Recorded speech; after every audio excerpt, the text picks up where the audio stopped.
Merhaba arkadaşlar, kanalıma hoş geldiniz. Bu videomuzda DC motora ileri geri yön verme alakalı bir devre hazırladık. Bu devremizde iki tane BC547 transistörümüz var.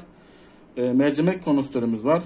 107, 220 ohm dirençlerimiz var. İki tane butonumuz var.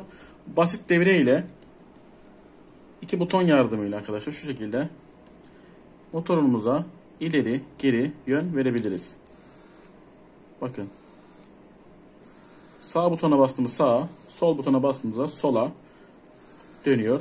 Bununla ne yapabilirsiniz? Bunu isterseniz kendi DC arabanıza kumanda yapabilirsiniz veya farklı projelerde kullanabilirsiniz.